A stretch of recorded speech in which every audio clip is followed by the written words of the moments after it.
If you're overstocked something and maybe you can move it a near break even over 2 or 3 years, or you can move it in the next 3 months and you can reinvest that additional cash flow into the profitable goods, those goods over the next 12 months may be able to make you 200 grand. One of the most common bookkeeping issues that we see, it's cash basis accounting, where the revenue is just the net amount that's getting transferred from the different payment gateways to the brand's bank account. Your growth marketing function needs to not just know how they impact profitability, they need to also know how they impact cash flow.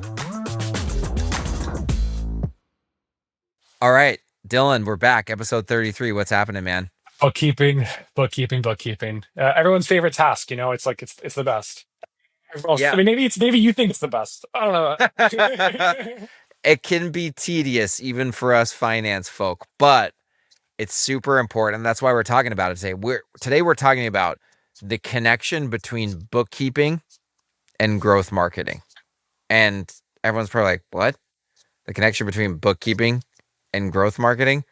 Well, we're going to draw the connection today for you, but be warned, this is actually really, really important. And it's actually even more important than this is where we start at Free to Grow CFO on empowering firms like Aplo to do their job better. We don't start on the CFO side. We start on the bookkeeping side. So to dive in, Dylan, what's the most common issue you see with how poor bookkeeping affects you guys in the growth marketing world?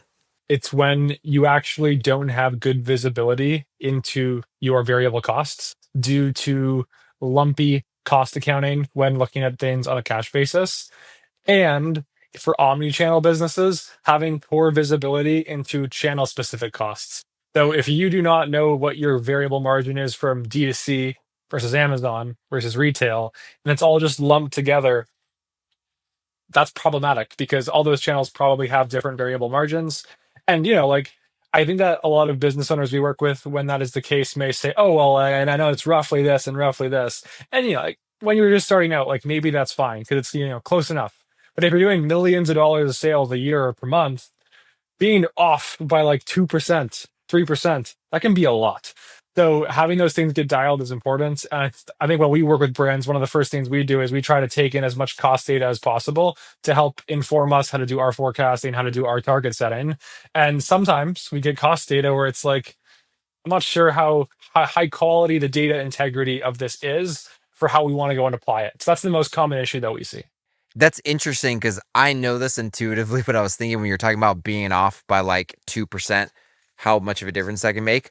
I'll build on that and say, if you're playing the LTV to CAC game or the high LTV game where you're allowing yourself to lose money on new customers, right, and make it back with 3 to 6 month LTV, if you're off by a few percent on that gross margin dollar per order calculation, you could be wrong about how quickly a cohort is profitable. And that makes a big difference because when you're playing that game, you're trying to balance that aggregate loss on new customers against how much is coming back in from that the velocity of your LTV. You can balance that wrong if you're off by enough. And furthermore, I will also say, even if you're playing any game, just calculating the profitability of new customers, right? Period, regardless of what game you're playing, you're off by a few percent in your gross margin calculation, or your gross margin dollars per order. You could think you're profitable on new customers and you're actually not, depending on how far along in your rising CAC increasing ad spend journey you are. I think you always want to have the highest data integrity, data accuracy as you possibly can to make the best decisions. I think it's actually maybe even more risky when you don't have high LTV. I always think of high LTV businesses as you have a great ability to underwrite error because whether it's 4 months or 7 months or 6 months, you're often going to get the payback. It's just maybe not as fast as you wanted. And that can still be catastrophic if you're off by a lot. But I've seen cases where those first 10 customer focused brands where they thought they were getting 5% margin on the first order, and they were actually getting negative 1, 2, 3% just because they had the wrong financial data in place. And that is a really bad outcome, especially if you go and spend a ton of money moving those units. And if the LTV is poor, it's really hard to kind of like justify where you're getting that back on the back end. So I think it's like all around, you want to have this stuff be really locked in. Every business kind of exists to grow and create more cash flow, more profit, so on and so forth. And you can't really like direct a team to do that if you don't give them the inputs required to measure that. So I think the most common one we'll see is like, oh, we don't really have a D2C specific cost input. Like, how often do you see when auditing brands or working with brands, John, where it's like Amazon, ecom, wholesales all just lumped together? Like, what do you do? Yeah, no, it's hard. I actually just did a CFO audit last week where all the ad spend for all channels was just in one big bucket that just said advertising. And that made it next to impossible for us to break out, well, what's the ad spend just for Meta and Google, and then the ad spend for Amazon PPC, right? And that's really important because looking at channel level performance, it's not everything, but it is an important piece of FP&A and assessing if marketing efforts are profitable. I was also thinking too, while you were just talking, that like one of the most common bookkeeping issues that we see is not just cash basis accounting. It's even worse. It's cash basis accounting where the revenue that's being booked on the P&L is just the net amount that's getting transferred from the different payment gateways to the brand's bank account. The problem with that net amount, first off, there's a cutoff issue where like at the beginning of every month, that revenue is from previous months. But worse, embedded in that is gross revenue, refunds, discounts, credit card fees, and sales tax collected. That all gets netted together and there's just one line that just says income. If you just assume that's all net revenue and that is the basis of calculating your margin percentages for gross margin and margin before ads and all that, well, it's wrong because you're using the wrong denominator. Do you actually see that a lot? I see it. I see that more than anything else. And it's usually because the bookkeeper doesn't understand.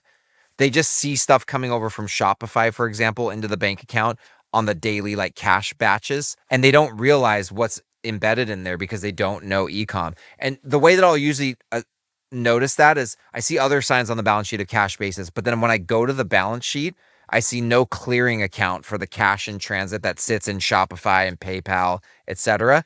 And then I go to the balance sheet and there's no sales tax payable account on the balance sheet.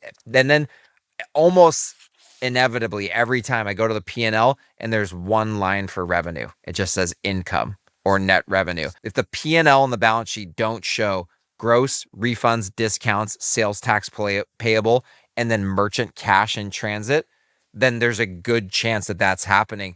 And so even if they give you as the marketing agency unit economics that they've calculated outside of the general ledger, they're not actually reconciling monthly. Honestly, everything you just said kind of just stressed me out.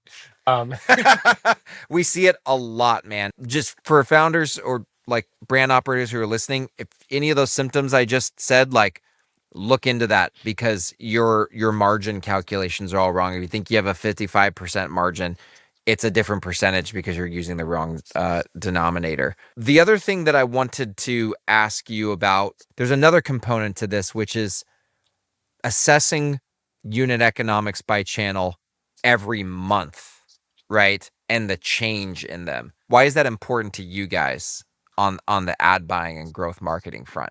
I think that exercise definitely, I think that the more you do it, the better, just from a safety standpoint. But I guess there's two pieces. One is if you're actually getting better unit economics over time because you're doing more volume or you negotiated this, the other thing, by passing that info on to your agency or your marketing team, that may allow them to actually adjust the targets that are being set.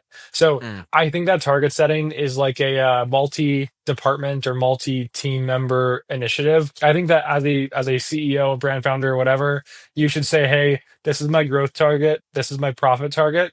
And then I think that the finance team and the marketing team should actually tell you what they think should be done against that. And, sometimes those targets can be a collaborative conversation too. Like sometimes we'll have clients that come to us and say, hey, I think I want to grow this much. Do you think that's reasonable? What do you think is, I think the same thing likely happens on the finance side where clients will go to free to grow and then basically be like, hey, like, thinking about this, but I think that when you do it collaboratively, that is how you actually start planning and building the strategy to get to that outcome that is targeted.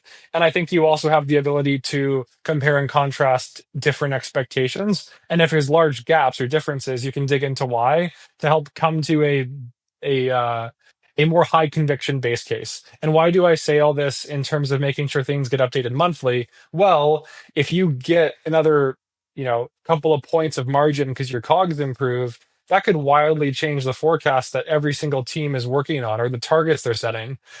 On the flip side, if your margins for some reason get worse, tariffs, I don't know, you have to also account for that because that may require the plan to change. So anytime you're seeing a meaningful move in your variable margin, I think that needs to be communicated so everyone can re-underwrite their expectations of what has to happen to achieve the target or adjust the target due to the new reality, whether it's up or down based off of the improved metrics. Yeah, such a good point, man. An example of like, say, a new customer dominant brand where all their profitability in a given cohort is coming in month one and needs to come from that first order. If you all of a sudden had your cogs go up by $5, right? Whoever's running your ads needs to understand that there's $5 less than there was previously to cover CAC.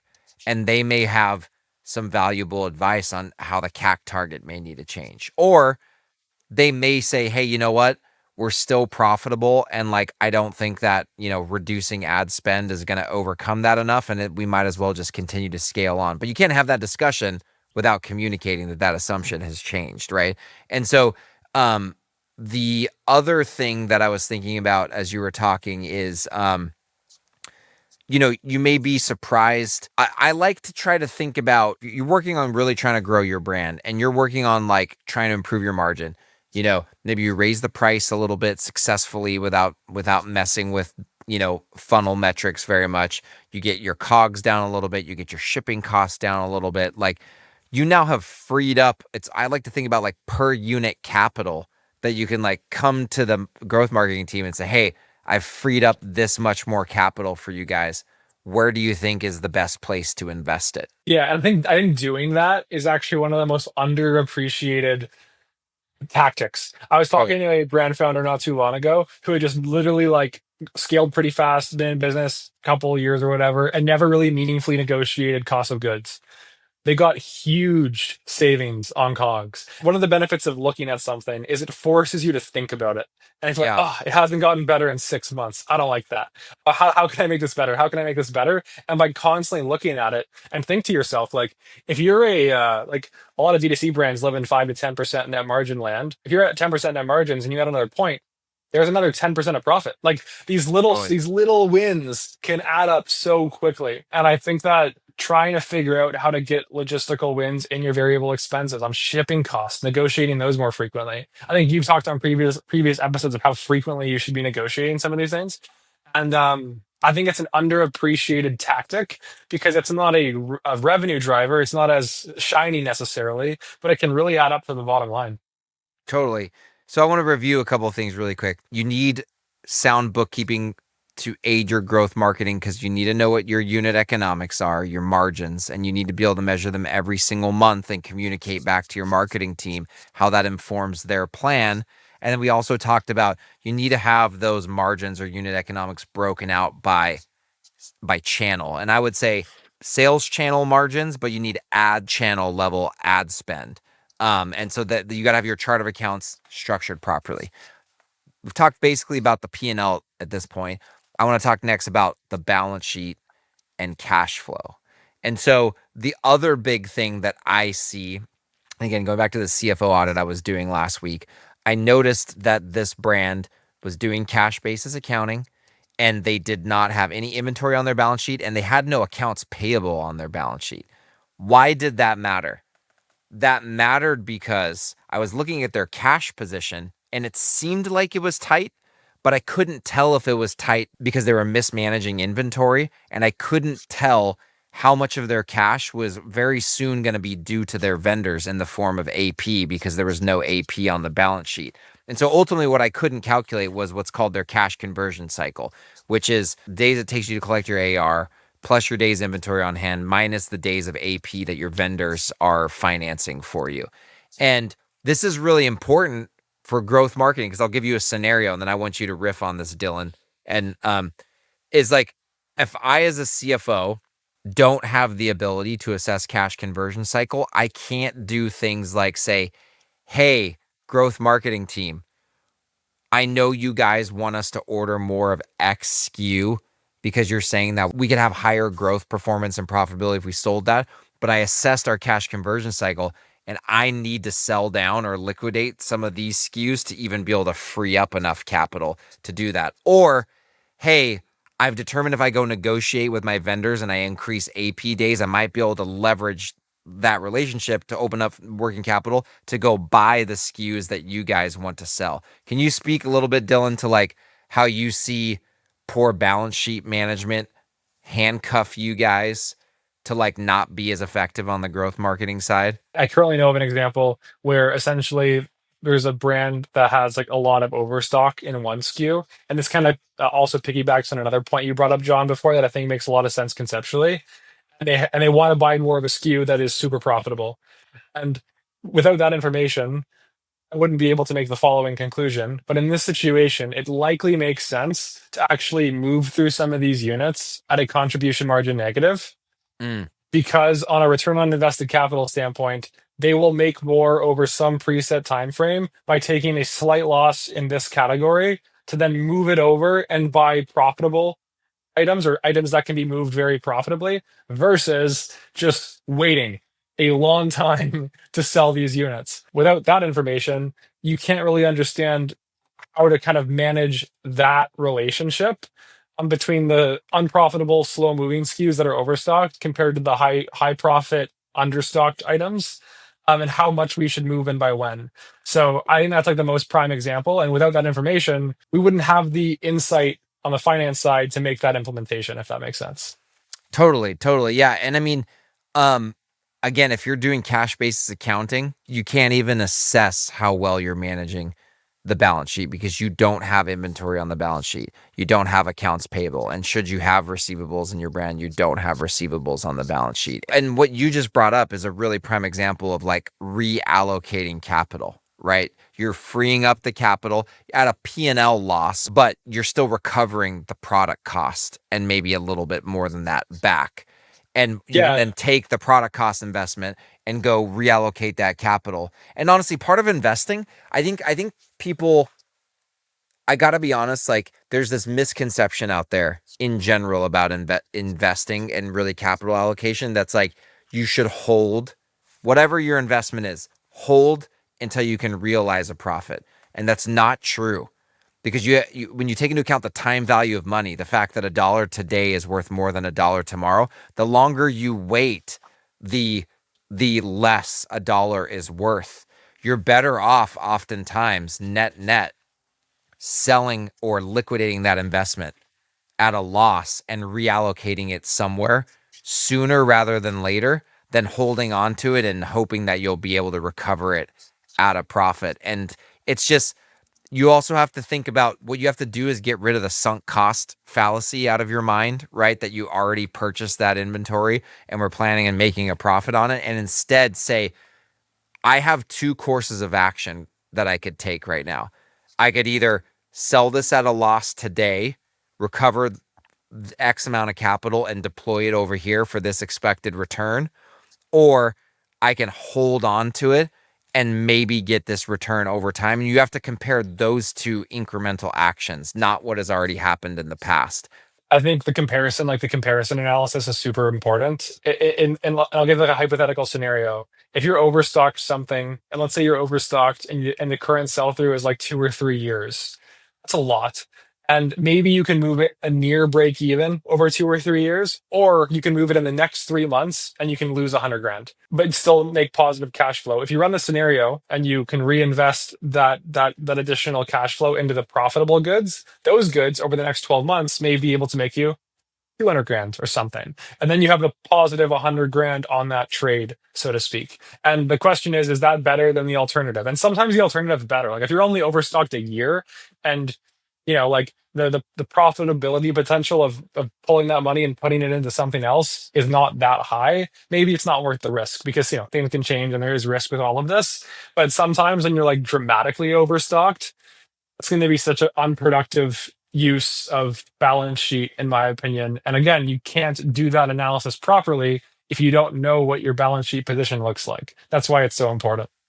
Yeah, I think the summary is, or like the punchline is, your growth marketing function needs to not just know how they impact profitability, they need to also know how they impact cash flow. Sometimes when considering both of those, courses of action that are not intuitive are the right financial courses of action, all things considered, and you can't properly assess impact on profit and impact on cash flow if you have bad bookkeeping. That's the big takeaway in my opinion. What are your final thoughts on this topic, Dylan? My final thoughts on this topic is that when you first brought up the concept of taking the negative contribution margin positive cash flow trade to reinvest into more positive yielding products, I think that is one of the most underappreciated strategies to do with overstock. Ideally, you never have to do that, fingers crossed. Like, Sure. sometimes you have to, and I think that it's an underappreciated and underutilized strategy. And again, like, there's so many things that a team cannot act upon as effective as possible without having the proper data in place from a bookkeeping standpoint. And that is just one of many. And I think having bookkeeping dialed really early on in a D2C brand's lifespan, I think is really, really important. Like, brands of different sizes may listen to this. Maybe some are startups, a million a year, a couple $1,000,000 a year. Maybe some are multi eight figures or more per year. I think that, like, it's always you always when you're in the very early stages, you always have to think about what am I going to go and spend money on. I think that having proper bookkeeping in place early is worth it. Because I've seen so many messes that cause issues later on, and the mistakes due to the lack of clarity can be expensive. So having clean data, I think, is super important. Yeah, my final thought is super simple. Just take away from this episode that your bookkeeping impacts your marketing strategy. It 100% does. There is not just a loose connection, there is a very clear and direct connection. And the more precise you can be with your books, the more precise you can be with the number side of your marketing strategy. And let's all remember, I get that we got into this business because we created cool products and we want to solve a problem in the world and we like marketing, but we're playing a money game. Business is a money game, and the clean bookkeeping is what truly helps you assess the money game that you're playing. So that's a I wrap. think you I think you would put that on the website. Free to grow. We're playing the money game. Yeah, bam, bam. That's the new. I'm gonna have to get a hat. The free to grow hat's gonna say So the good. money game. Um, all right, man. Well, this was a good one. I'm already looking forward to episode 34.